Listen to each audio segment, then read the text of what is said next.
स्वागत है आपका इस वीडियो में। आज हम लोग पढ़ेंगे ठोस अवस्था, जो कि केमिस्ट्री का चैप्टर फर्स्ट है।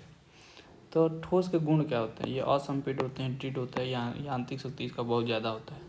अब यांत्रिक शक्ति बहुत ज़्यादा होने का क्या मतलब होता है कि जो इसके एटम्स या मॉलिक्यूल या आयन होते हैं वो बहुत ज़्यादा स्ट्रॉन्ग फोर्स से एक दूसरे से जुड़े होते हैं, तो कहीं भी इधर उधर मूव नहीं कर पाते हैं। अब जो ठोस होता है वो दो तरह का होता है, एक क्रिस्टलीय ठोस, एक अक्रिस्टलीय ठोस। अब क्रिस्टलीय ठोस के क्या गुण होते हैं? तो क्रिस्टलीय ठोस नीचे ज्यामिति का होता है, जबकि अक्रिस्टलीय ठोस का नीचे ज्यामिति नहीं होता है, अनीचे ज्यामिति होता है। क्रिस्टलीय ठोस तीक्ष्ण ताप पर पिघलता है, जबकि अक्रिस्टलीय जो ठोस होते हैं वो ताप के एक परास पर नम पड़ते जाते हैं, नम पड़ते हैं। उसके बाद क्रिस्टलीय ठोस को काटने पर सपाट और चिकनी सतह प्राप्त होता है, जबकि अक्रिस्टलीय ठोस को काटने पर खुरदुरी सतह प्राप्त होता है। ये विषमदैशिक प्रकृति के होते हैं, ये समदैशिक प्रकृति के होते हैं। क्रिस्टलीय ठोस जो होता है वो दीर्घ परासी व्यवस्था का होता है, और अक्रिस्टलीय ठोस जो होता है लघु परासी व्यवस्था होता है। क्रिस्टलीय ठोस जो होते हैं वो वास्तविक ठोस होते हैं, और क्रिस्टलीय ठोस आभासी ठोस होते हैं। इसके एग्जाम्पल है क्रिस्टलीय NaCl, KCl, Ag, Fe, हीरा, ETC, बहुत सारे एग्जाम्पल है। और आभासी ठोस का एग्जाम्पल रबर, प्लास्टिक, और एक और एग्जाम्पल इसका याद कर लीजिएगा, ग्लास। एक और एग्जाम्पल इसका है ग्लास, ठीक है। उसके बाद जो क्वार्टज होता है वो ज़्यादातर तो क्रिस्टलीय होता है, लेकिन कभी कभी अक्रिस्टलीय भी होता है। कौन? क्वार्टज ज़्यादातर क्रिस्टलीय होता है, कभी कभी अक्रिस्टलीय होता है। अब इसके बाद हम लोग को पढ़ना है ठोस का प्रकार और 7 क्रिस्टल समुदाय। इसको बाद में पढ़ेंगे, ठीक है ना, इसको बाद में पढ़ेंगे लास्ट में। अब हम लोग पढ़ेंगे, अगला टॉपिक है हम लोग का क्रिस्टलीय जालक, क्रिस्टलाइन लैटिस। तो यह जालक बिंदु की एक जमावट होती है जिसमें विभिन्न स्थलों पर कण व्यवस्थित होते हैं। देखिए इसी को बोलते हैं पूरा, ये जो आपको पूरा दिख रहा है यह है क्रिस्टलाइन लैटिस, मतलब क्रिस्टलीय जालक, ठीक है ना।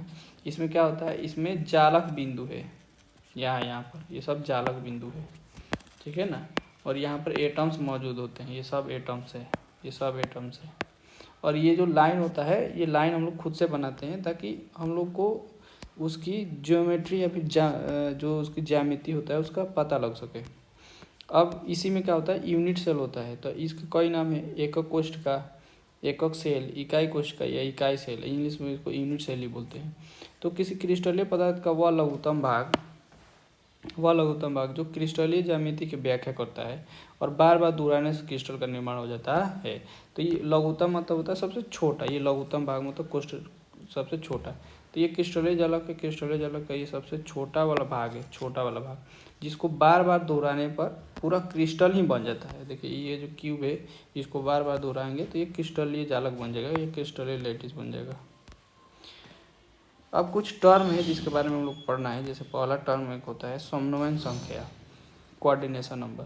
तो किसी क्रिस्टलीय संरचना में कोई कण जितने अन्य कणों को स्पर्श करता है वो संख्या समन्वय संख्या कहलाती है। मतलब कोई कण कितने कणों को स्पर्श कर रहा है, मतलब छू रहा है, उसी की संख्या को समन्वय संख्या कहते हैं। जैसे मान लेते हैं एग्जाम्पल 4 कि हम क्या कर लेते हैं कि इस वाले जो जालक है इसका समन्वय संख्या हमको निकालना है।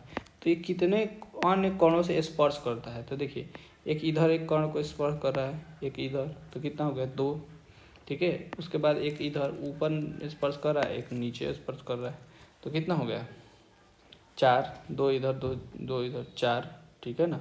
और एक इधर स्पर्श कर रहा है, इधर, और एक इधर स्पर्श कर रहा है, तो कितना हो गया 6।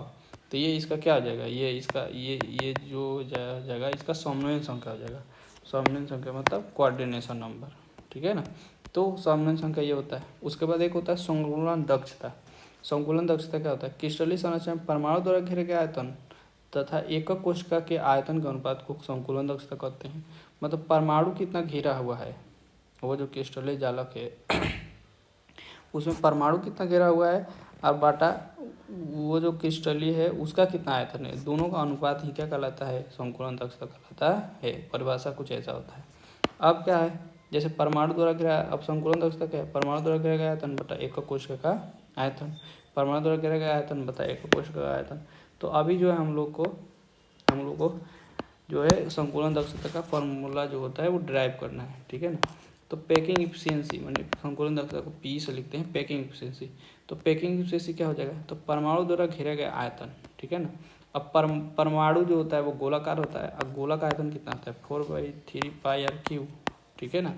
और बटा जो यूनिट सेल होता है वो क्या होता है, तो जो यूनिट सेल होता है वो तो क्यूब होता है ना। तो क्यूब का क्या होता है, क्यूब का जो आयतन होता है मतलब वॉल्यूम होता है वो क्या होता है A3। और परमाणु एक नहीं होगा, हो सकता है किसी में एक हो, किसी में एक से ज़्यादा हो, ठीक है ना। तो परमाणु की संख्या तो जेड से गुणा कर देंगे, मतलब जेड गुणे 4/3πr³ ये जो होता है पैकिंग एफिशिएंसी क्या होता है, फार्मूला होता है। इसको याद रखना है, Z × 4/3πr³ ये काम आएगा। अब हम लोग को क्या पढ़ना है, अब हम लोग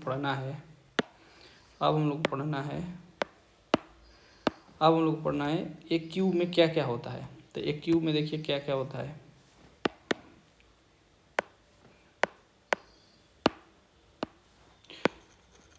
इसको कॉर्नर लिख देते हैं, कॉर्नर मतलब होता है कोना, ठीक है ना, ये कॉर्नर है।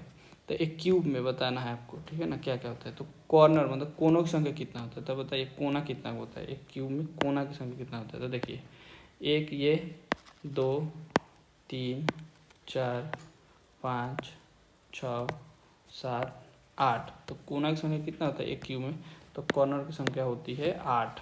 तो कोना की संख्या कितना होता है 8 होता है, ठीक है ना। अब हम लोग को बताना है फेस मतलब होता है फलक, ठीक है ना, फलक कब होता है। तो देखिए फलक का कितना होता है, तो यहाँ आपको दिख जाएगा। तो देखिए एक फेस यहाँ दिख रहा होगा इधर का साइड का, फिर इसके अपोजिट इधर का साइड का, ठीक है ना, फिर एक ऊपर के साइड का, फिर उसके नीचे के साइड का, ठीक है ना, और एक पीछे का और फिर एक आगे का। तो इस तरह से कितना वो जो होता है फेस होता है। तो टोटल फेस की संख्या होती है, मैंने फलक की संख्या कितनी होती है 6। तो फलक की संख्या कितनी हो जाती है 6। अब किनारों की संख्या बताना है, किनारा एज कितना होता है। तो देखिए एज कौन है, यही एज। तो एक एज यहाँ पर है, एक एज ये, ठीक है ना, फिर 2, फिर ये 3, फिर ये 4, फिर ये 5, 6, 7, 8, 9, यहाँ तक 10, 11, 12। तो एज की संख्या कितना आ गया है, तो एज की संख्या आ गया हमारा 12, एज में किनारों की संख्या। फिर घन केंद्र की संख्या, तो घन का केंद्र तो एक ही होता है बीच में, यहाँ पर घन का केंद्र। तो घन केंद्र की संख्या कितनी हो जाएगी, तो घन केंद्र की संख्या हो जाएगी केवल 1। तो घन केंद्र की संख्या हो जाएगी 1। अब आता है घन विकर्ण की संख्या, घन विकर्ण। तो घन विकर्ण एक होता है फलक विकर्ण। तो पहले फलक विकर्ण के बारे में ही बात कर लेते हैं कि फलक विकर्ण क्या होता है। तो देखिए किसी फलक पर जाइए, किसी एक फलक पर, जैसे कोई एक फलक कौन सा ले रहे हैं, एक नीचे वाला फलक ले रहे हैं, ये वाला फलक, ये वाला फेस ले रहे हैं, नीचे वाला फेस, ठीक है ना। अब एक फेस में क्या होगा, विकर्ण क्या होता है, दो विपरीत जो कोना होता है उसको मिलाते हैं, ठीक है ना, तो वही होता है फलक। तो ये जो कोना मिला रहे हैं, तो एक फलक ये हो गया, ठीक है ना, और फिर एक फलक ये हो गया। तो देखिए एक फलक में दो फलक विकर्ण होता है, सॉरी, एक फलक में कितने फलक विकर्ण होता है 2। तो फलक कितना होता है, फलक होता है 6। तो फलक विकर्ण की संख्या कितना हो जाएगा, तो फलक विकर्ण की संख्या कितना हो जाएगा 12। या फिर डायरेक्ट ऐसे भी लिख सकते हैं 6 × 2, ठीक है ना। जो 6 है वो फलक है, और एक फलक में 2 फलक विकर्ण होता है। तो फलक विकर्ण की संख्या कितना हो गया 12, ठीक है ना। अब आते हैं घन विकर्ण पर। घन विकर्ण क्या होता है, तो देखिए घन विकर्ण क्या होता है, घन जो बीच से निकलता है, मैंने घन के एक फलक पर नहीं बीच से। जैसे देखिए ये जो कोना है, ये कोना वो आगे वाले फलक का नीचे वाला कोना है, ठीक है ना। और ये जो कोना आपको दिख रहा है, ये जो कोना है वो पीछे वाले फलक का ऊपर वाला कोना है। और इसको मिला देंगे, इस लाइन को मिला देंगे, ठीक है ना। तो ये जो बनेगा इसी विकर्ण को हम लोग क्या बोलते हैं, घन विकर्ण बोलते हैं। तो जो घन विकर्ण है, ठीक है ना, वो ये है घन विकर्ण, ठीक है ना। तो देखिए एक घन विकर्ण बनाने में कितना कोने की जरूरत पड़ रहा है 2। एक घन विकर्ण बनाने में कितना कोने की जरूरत पड़ रहा है 2। तो कितना कोना होता है 8। तो घन विकर्ण की संख्या कितना हो जाएगा, तो घन विकर्ण की संख्या हो जाएगा 4, ठीक है ना। 4 कैसे, देखिए एक घन विकर्ण को बनाने के लिए 2 कोना की जरूरत पड़ रहा है। देखिए ये घन विकर्ण है, तो एक घन विकर्ण बनाने के लिए 2 कोना की जरूरत पड़ रही है। अब कोना कब होता है 8, ठीक है ना। तो इस तरह से घन विकर्ण की संख्या कितना हो जाएगा, तो घन विकर्ण की संख्या हो जाएगा 4, ठीक है ना। तो ये आपको याद रखना है कि कोनों की संख्या होती है 8, फलक की संख्या होता है 6, किनारों की संख्या होता है 12, घन केंद्र की संख्या होता है 1, घन विकर्ण की संख्या होती है 4, और फलक विकर्ण की संख्या कितना होता है 12 होता है, ठीक है ना। अब देखिए जो घन का एक कोना होता है वो 8 घनों के उभयनिष्ठ होता है। इसलिए घन के कोने पर 1/8 परमाणु ही उपस्थित होता है। इसका क्या मतलब, इसका मतलब है देखिए, जो घन का कोना होता है ये ठीक है ना, ये 8 घनों के उभयनिष्ठ होता है। ये देखिए, ये नहीं समझ में आया ये बात तो यहाँ से आपको समझ में आ जाएगा कि जो घन का एक कोना होता है, ठीक है ना, ये जो घन हम ले रहे हैं, ठीक है ना, ये एक अलग घन ले रहे हैं, बना दे रहे हैं यहाँ पर, ठीक है ना। देखिए, घन का एक कोना 8 घनों के उभयनिष्ठ कैसे होता है। जैसे एक ये घन हमने बनाया है, देखिए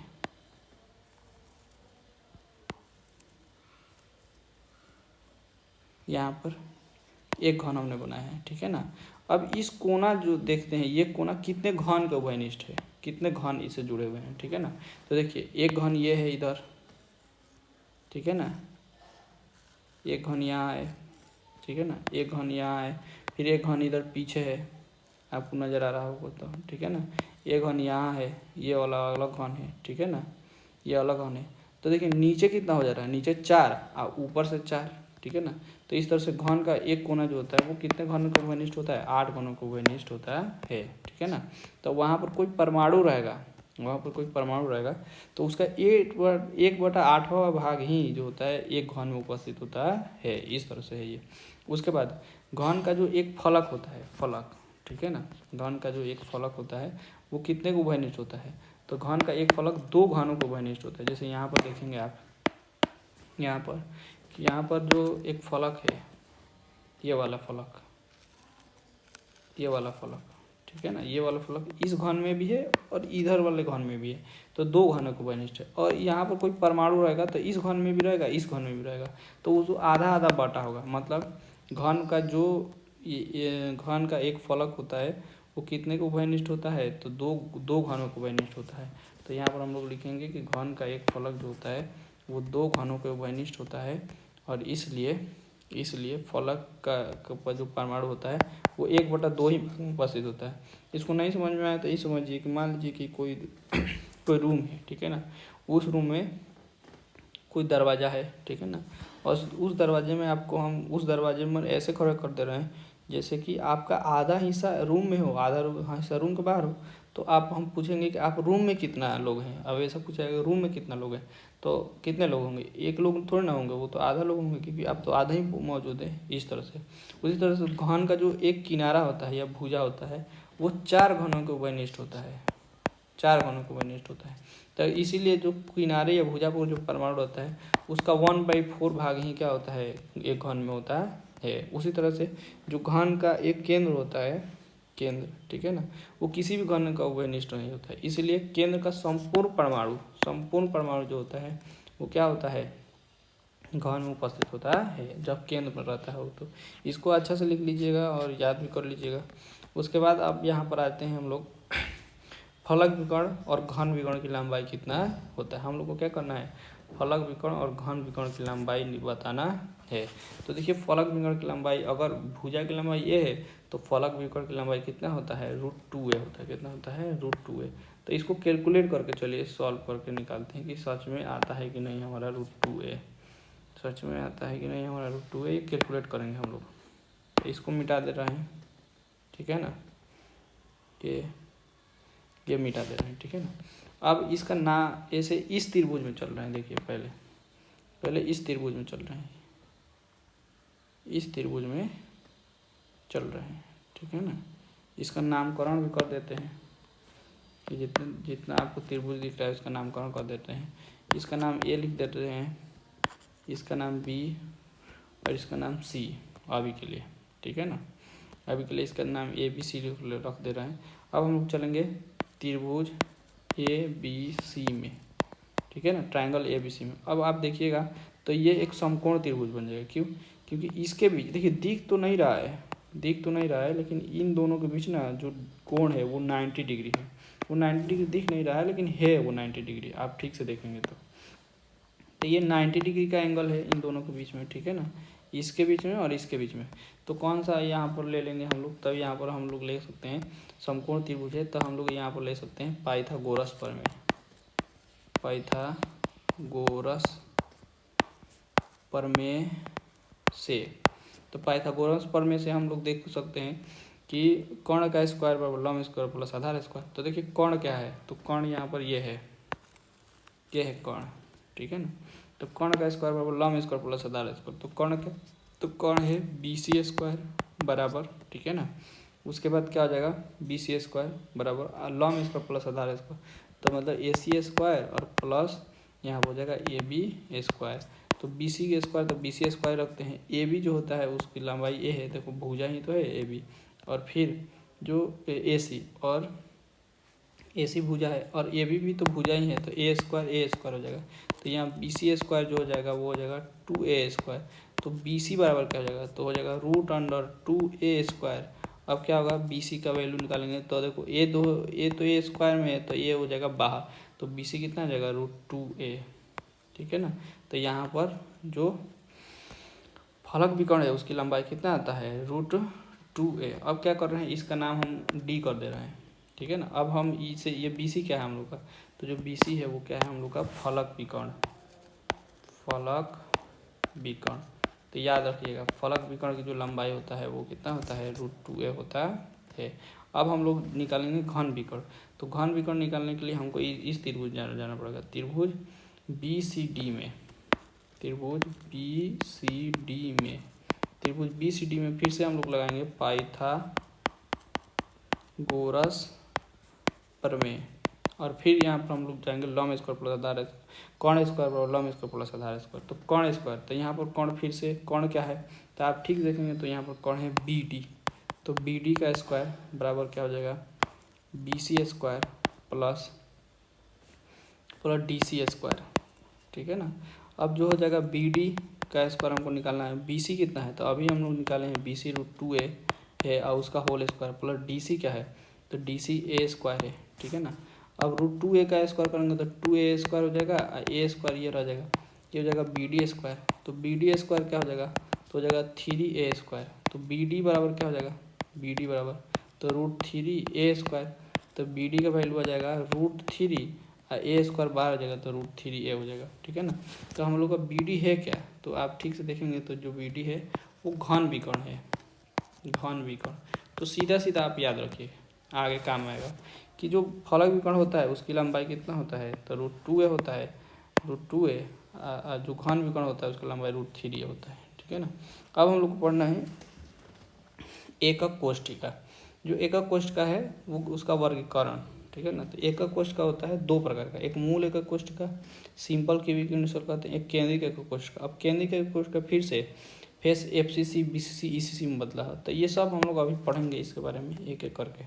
तो पहला हम लोग पढ़ने जा रहे हैं मूल एकक कोष्ठिका।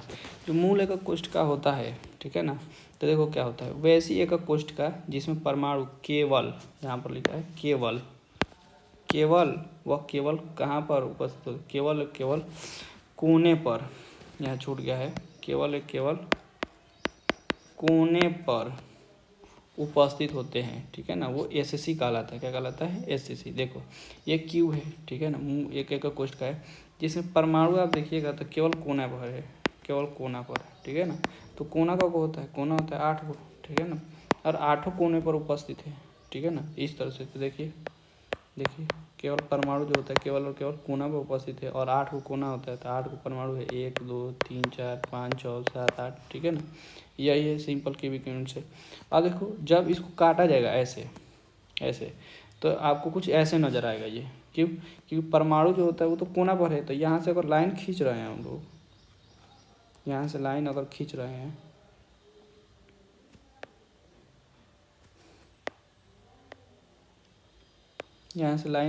हैं, हम लोग, ठीक है ना, तो परमाणु का कुछ ही भाग, पूरा भाग नहीं, कुछ ही भाग आ रहा है, ठीक है ना।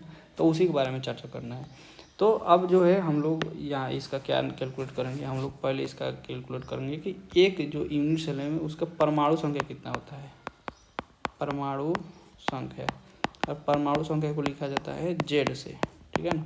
तो बताइए परमाणु संख्या कैसे कैलकुलेट करेंगे। तो परमाणु कहाँ पर है, तो परमाणु केवल कोना पर है। कोना कितना को होता है, तो कोना होता है 8 गो, ठीक है ना। अब कोना पर है तो कोने का पर जो परमाणु होता है वो कितना भाग उसका होता है, तो 1/8 भाग होता है। अरे जो परमाणु का कोना होता है वो 8 घनों को उभयनिष्ठ होता है। क्या जब 8 घनों को वही निष्ठ होता है तो 1/8 भाग ही तो एक एक क्यूब में रहता है, तो इसीलिए 8 गुणे 1/8 लिखा है। तो इसको काट कर कितना हो जाएगा 1, तो मतलब इसका परमाणु संख्या कितना हो जाएगा 1। उसके बाद हम इसका क्या कैलकुलेट करेंगे, तो इसका हम लोग कैलकुलेट करेंगे समन्वयन संख्या, जिसको इंग्लिश में कहा जाता है कोऑर्डिनेशन नंबर CN। तो इसका समन्वयन संख्या कितना होता है, इसका समन्वयन संख्या कितना होता है 6। ठीक है ना, देखिए आपको हम दिखा रहे हैं कैसे 6 होता है। जैसे ये परमाणु पकड़ते हैं, इस परमाणु पे, तो इस परमाणु के पीछे एक परमाणु जुड़ा हुआ है। ठीक है ना, तो उसी तरह से आगे एक परमाणु होगा, उससे जुड़ा होगा। एक परमाणु जो होता है नीचे जुड़ा हुआ है, तो एक परमाणु ऐसे ऊपर जुड़ा होगा। एक परमाणु इस साइड जुड़ा हुआ है, तो एक परमाणु इस साइड जुड़ा होगा। तो आप देखेंगे टोटल तो 6 है, एक यहाँ 1 2 3 4 5 6 परमाणु है, तो इसीलिए इसका समन्वय संख्या कितना हो जाएगा 6। अब क्या कैलकुलेट करेंगे, अब हम लोग कैलकुलेट करेंगे ए जो होता है वो क्या है, इसकी भुजा की लंबाई है, तथा आर में संबंध कि ए और आर में क्या संबंध है, क्या रिलेशन है। परमाणु की त्रिज्या नहीं, परमाणु की त्रिज्या मतलब ये जो परमाणु है इसकी त्रिज्या आर और पूरा भुजा की लंबाई ए, ये भुजा की लंबाई ए में क्या संबंध है वो हमको अभी कैलकुलेट करेंगे हम लोग। ठीक है ना, तो देखेंगे कोई एक भुजा ले लेते हैं, ये एक कोई भुजा है।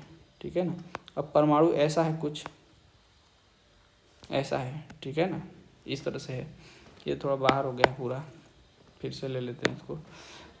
मान लेते हैं कोई ये भुजा है। ठीक है ना, परमाणु कुछ ऐसा है, ऐसा है, तो एक आर इधर और पूरा एक्स की लंबाई ए है, तो ए बराबर क्या है 2r, ये बराबर क्या है 2r।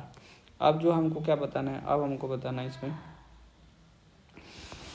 अब इसमें हम लोग को बताना है चौथा पॉइंट, पैकिंग इफिशियंसी मतलब संकुलन दक्षता। तो संकुलन दक्षता का फॉर्मूला क्या होता है, जेड गुणे 4/3 πr³ बटा a³। ठीक है ना, तो इसका सिंपल क्यूबिक यूनिट सेल का जेड का मान कितना दिया है 1 आया, हमने कुल कैलकुलेट किया है। ठीक है ना, तो 1 आ गया है, और बटा यहाँ पर कितना हो जाएगा 4/3 πr³, और ए जो होता है वो 2r के बराबर है, तो यहाँ हो जाएगा 2r³। अब आगे सॉल्व करेंगे तो ये 4/3 πr³ और 2r का क्यूब करेंगे तो ये हो जाएगा 8r³। अब क्या मान लेते हैं कि इसके नीचे 1 है ऐसा। ठीक है ना, तो इसको आगे सॉल्व कर सकते हैं ऐसे कि जो पैकिंग एफिशिएंसी होगा वो किसके बराबर होगा, तो ये होता है ना A/B/C/D, तो उसको ऐसे लिख सकते हैं इसको कि 4πr³/3, और ये जो सबसे नीचे है वो सबसे ऊपर चला जाएगा 1/8r³, ऐसे आ जाएगा 8r³। अब r³ से r³ कट जाएगा, 8 से ये 4 2 बार में कट जाएगा। ठीक है ना, तो बचेगा क्या, तो ऊपर बचेगा, देखो r³ से r³ कट जाएगा, ये 4 2 से 8 बार में कट जाएगा, तो ऊपर क्या बचेगा पाई, और नीचे क्या बचेगा, तो नीचे बचेगा 3 × 2 3 × 6, तो π/6 कितना बचेगा π/6। और जब π/6 को सॉल्व करेंगे, देखिए पैकिंग एफिशिएंसी इतना हो गया π/6, और π/6 को सॉल्व करेंगे ना तो ये 0.524 आएगा। ठीक है ना, पैकिंग एफिशिएंसी इतना आ गया। तो परसेंटेज पैकिंग एफिशिएंसी कोई पूछता है तो ये हो जाएगा 52.4%, मतलब 100 का मल्टीपल कर देंगे, परसेंटेज निकालेंगे तो ये हो जाएगा 52.4%। मतलब क्या कि जो SCC होता है, सिंपल क्यूबिक यूनिट सेल, उसमें जो 52.4% भाग होता है वो परमाणु द्वारा घिरा होता है। तो परसेंटेज खाली, तो खाली जगह कितना होता है, तो 52.4 मतलब 100 में से 52.4 माइनस कर देंगे तो ये कितना हो जाएगा, तो ये हो जाएगा 47.6, मतलब 47.6% जो भाग होता है हिस्सा वो कैसा होता है, वो खाली होता है। समझ में आ गया ना, इस तरह से। अब जो है, अब हम लोग को बताएं, अब नेक्स्ट हम लोग को पढ़ना है काय केंद्रित एकक कोष्टिका, तो ये पढ़ेंगे नेक्स्ट वीडियो में हम लोग।